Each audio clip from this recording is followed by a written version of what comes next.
শুভ লক্ষ্মী পুজোর শুভেচ্ছা জানিয়ে আজকের ভিডিওটা শুরু করলাম। যদিও বেশ কদিন হয়ে গেল পুজো হয়ে গেছে, কিন্তু আমার ভিডিওটা দিতে একটু দেরি হলো, তার জন্য ক্ষমা চেয়ে নিচ্ছি। দেখুন, আমি আর আমার বন্ধু দুজনে মিলে বাসন মাজা শুরু করে দিয়েছি আগের দিন। কারণ তারপরে সকালবেলায় গিয়ে হাট বাজার করে নিয়ে এসেছিলাম দুজনে মিলে। ও আমাকে অনেক হেল্প করেছে, কি বলবো। সত্যি আমি কি বলবো যে আমার একটা ভালো বন্ধু পেয়েছি। যাই হোক, একে আমি আগলে রাখতে চাই। খুবই ভালো মেয়ে। সব থেকে বড় কথা, আমাকে করতেই দিচ্ছে না। যা কিছু করতে যাচ্ছি বলছে তুই থাম, তুই রাখ, তোর কোমরে ব্যথা, তোর কোমর ইয়ে হয়ে যাবে। কথাও বললে শুনছে না, আগ বাড়িয়েও করছে। ওকে দেখলে বোঝা যাবে না, কিন্তু ভীষণ সিম্পল। যাই হোক, সব কাজকর্ম সেরে পরের দিন সকালবেলায় চলে এসেছি। এখন নাড়ু মুরকি পাকাতে হবে। অবশ্যই এটা পুজোর দিন, সকালবেলায় নাড়ু মুরকি পাকাতে হবে। সবই করার ইচ্ছা আছে। এবছর আমার ইচ্ছা আছে যে একটু সুজি একটু পায়েস করে ঠাকুরকে দেব। সেটা আমার ভীষণ ইচ্ছা মনে মনে। আমি করেছি লক্ষ্মী পুজো আগেও একবার। তো বেশিরভাগটা আমি নবদ্বীপে আমার শ্বশুরবাড়িতে করি, আমার বড় জায়ের সঙ্গে একসাথে করি। তো এবার কি মনে হলো যে না, নিজের বাড়িতে একটুখানি পুজো করি। যাই হোক, নারকোল পাক দিয়ে, গুড় পাক দিয়ে নারকোল নিয়ে এসে ভীষণ গরম, হাত পুরো জ্বলে যাচ্ছে। যাই হোক, তাও এগুলো তো শুনেছি গরম গরম করতে হয়, তাই জন্য গরম গরমই করছি, না হলে তো আবার দলা পেকে যাবে, বাজে হয়ে যাবে। দুজনে মিলে হাসাহাসি করছি, গান চলছে। গানটা এখানে দেওয়া নেই কারণ কপিরাইটের ভয়। গান চলছে, পুজো বাড়ি মানে একটু গান, আনন্দ হইচই, এই না হলে পুজো, তাই না? পুজো মানেই তো হচ্ছে বিভিন্ন মানুষের সমাগম, বিভিন্ন মানুষের আগমন, আনন্দ, খুশি, বেশ খানিকটা সময় কোয়ালিটি টাইম কাটানো একসাথে, তাই না? তবেই তো পুজোর মজা, তবেই তো পুজোর সার্থকতা। আর কি বলুন, পুজো হচ্ছে এমনই একটা জিনিস যে বন্ধু, কি বলবো, আত্মীয় সবাইকে এক জায়গায় জড়ো করে আনে। খইগুলো বাছার পর্ব চলছে, তার সাথে তিলগুলো বাছার পর্ব চলছে। এগুলো সমস্ত হবে।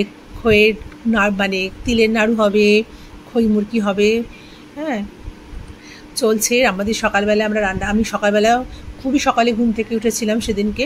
উঠে আমি 9টার মধ্যে, যেহেতু আমার হাজব্যান্ড আর ছেলে রয়েছে, ওরা তো আর উপোস করবে না, ওদের তো একটু ভাত চাল তরকারি করে দিতেই হবে। তো সেগুলো আমি 9টার মধ্যে করে নিয়েছিলাম। করে নিয়ে একদম ডাইনিং টেবিলে রেখে দিয়েছিলাম। নিয়ে তারপর গ্যাস ফ্যাস মুছে, রান্নাঘর পরিষ্কার করে, ঘরের চান পুজো করে বাকি কাজগুলো করছি। লুচি ভাজা চলছে, তার আগে সুজি করলাম। সব কিছু আস্তে আস্তে একটা একটা করে এগুলো করতেও তো অনেকটা সময় লাগে না, কিছু তো করার নেই। যাই হোক, মুরগির পর্ব চলছে, ভালোই হয়েছিল খেতে। যাই হোক, সব সেরে নিয়ে ঘড়ির কাঁটা দিকে প্রায় বেজে গেছে 1:30। এদিকে আমাদের ঠাকুরমশাই বলেছিল 3টে নাগাদ আসবেন। হ্যাঁ, যেহেতু পূর্ণিমা মোটামুটি 11:30 পর পড়েছে। তো সব কিছু করে, নাড়ু মুরগি সব কিছু বানিয়ে রেডিমেড সব কিছু তৈরি করে এবার চলে এসেছি। তখন প্রায় ঘড়িতে 1:30 না হলেও 1টা তো হবেই। ঝটপট চলে এসেছি, কারণ আমি জানি এখানটা সাজাতেও আমাদের একটু সময় লাগবে। কারণ আমরা তো দুজনেই আনারই, মানে অনেকদিন পর আমি নিজে হাতে করছি। যেটুকু যা স্মৃতিতে ছিল সেটা চিন্তা করে করে করে করে করছি। হ্যাঁ, যাই হোক, সব কিছু করতে তো সময় লাগে। পঞ্চদেবতা আছে, নবগ্রহ আছে, মা লক্ষ্মীর কী বলবো, মা লক্ষ্মীর ফল সাজাবো, কি বলে, আমি ফুল মাথাতেও আসছে না আমার এই মুহূর্তে। যাই হোক, সব কিছু করছি আস্তে আস্তে টুকটুক করে। আর আমার অ্যাসিস্ট্যান্ট দেখুন, ওই দেখুন বসে আছে পুচকেটা। ও ভীষণ ভীষণ জলি। মানে সব থেকে বড়ো কথা, আমার ডান হাত বলতে গেলে। আমি যেটা যখন বলছি, আমি তো উঠে ওকে সাহায্য করছি। আমি হয়তো কোনো সময় বললাম এটা ধূপকাঠিটা নিয়ে আয়, ধূপ স্ট্যান্ডটা নিয়ে আয়, এটা নিয়ে আয়, ওটা নিয়ে আয়, হ্যাঁ, এটা কর, ওটা কর। ও একদম ঝটপট ঝটপট করে লাফিয়ে করছে। মানে এটাও বলবো যে ভগবানের একটা আশীর্বাদ যে সেই মুহূর্তে আমি ওই ছোট্ট বাচ্চাটিকে পেয়েছি। খুব মানে আমাকে হেল্প করেছে। মানে আমি সত্যি কথা বলতে কি, আমি সবার সাহায্য পেয়েছি।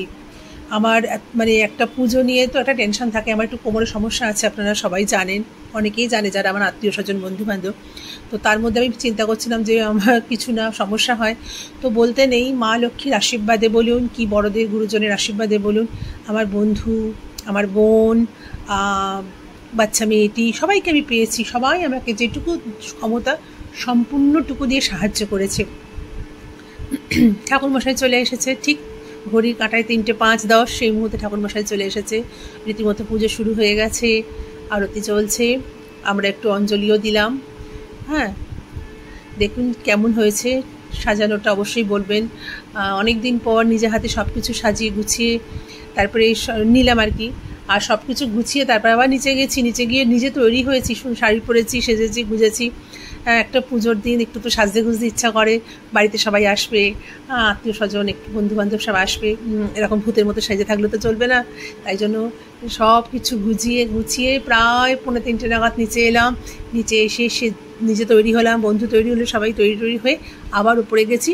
সেই মুহূর্তে ঠাকুরমশাই এসেছেন, রীতিমতো পুজো শুরু হয়ে গেছে। আমি জিজ্ঞেস করে দিলাম ঠাকুরমশাইকে যে সব ঠিকঠাক আছে কিনা একটু দেখে নেবেন, কোনো কিছু ভুল হলে বলবেন, আমি সঙ্গে সঙ্গে জোগাড় দিয়ে দেবো। তো উনি বললেন না না, সব ঠিক আছে, কোনো অসুবিধা নেই। দিয়ে উনি খুব সুন্দর করে পুজো করলেন, ভালো লাগলো। ওই নৌকাটা দেখুন কি সুন্দর, ওটা কলার ভেলা মানে কলার ওই যেটা হয় না, ওইটা দিয়ে তৈরি আর কি। খুব সুন্দর। আমরা যতটা পেরেছি ঠাকুরকে দেওয়ার চেষ্টা করেছি, নিবেদন করার চেষ্টা করেছি। নৈবেদ্য সাজিয়েছি, তিলের নাড়ু করেছি, নারকলের নাড়ু করেছি। আমার বন্ধু নিয়ে এসেছিল মানে চিনির নাড়ু অনেকটা নিয়ে এসেছিলো, বানিয়ে নিজে হাতে আমার ঠাকুরকে দেবে বলে। তারপরে খই মুরকি বানিয়েছি, লুচি বানিয়েছি, সুজি বানিয়েছি। যেটুকু পেরেছি আমার পক্ষে সম্ভব নিবেদন করা, সেটুকুই আমি চেষ্টা করেছি আমার মতো করে ঠাকুরকে গুছিয়ে দেওয়ার। ভালোবেসে আন্তরিকতার সাথেই করেছি। সবথেকে যেটা মানে কি বলবো, যে আমি সবার সাহায্য পেয়েছি, মানে আমার কিচ্ছু আটকায়নি, সব কিছু সুন্দরভাবে হয়ে গেছে। যাই হোক, পুজো পর্ব চলছে, ঠাকুরমশাই পুজো করছেন, ভালো লাগছে। বসে আছি, ধূপের গন্ধ, ধুনোর গন্ধ, আমি শাঁখ বাজাচ্ছি, খুবই ভালো লাগছে।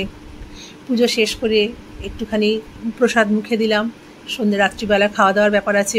আমার বোন ভগ্নিপতি, ওর মেয়ে আসবে, আমার বন্ধু বা ওর হাজব্যান্ড আসবে, আমরা রয়েছি, বাচ্চাটা রয়েছে, সবাই আছে, সবার তো খাবো আমরা আর কি। ওই যখন বেসন দিয়ে কুমড়ো ভাজা হবে, ওটা হচ্ছে জলপাইয়ের চাটনি, ফ্রাইড রাইস হয়েছিল আর পনির হয়েছিল। নিরামিষ হবে লক্ষ্মী পুজোর দিন। হ্যাঁ, জোর তোরে আবার তখন 6:30 না হলে 7টা, 7:15 বাজে আমরা আবার রান্নাঘরে চলে এসেছি। সারাদিন আমাদের পরিশ্রম চলেছে, সারাটা দিন মানে অমানসিক পরিশ্রমই চলেছে বলতে গেলে, আমাদের তো অভ্যেস নেই। তো যাই হোক, পরিশ্রম করেছি, কিন্তু তার মধ্যেও একটা আনন্দ আছে। একসাথে সবাই মিলে যে করেছি, মানে গল্প, হাসি, ঠাট্টা, এই জন্য এটা একটা ভালো লাগা কাজ করছে। পরিশ্রম হলেও পরিশ্রমটাকে আমাদের পরিশ্রম মনেই হয়নি। এই যে ফ্রাইড রাইস মিক্সিং পর্ব চলছে, পাশে ওটা জলপাই চাটনি, ওই বললো জলপাই চাটনি কর। পনির রান্না হচ্ছে, সাদা পনির করেছিলাম, সব কাজু বাদাম কিশমিশ এই সমস্ত দই টই দিয়ে। সেটা চলছে।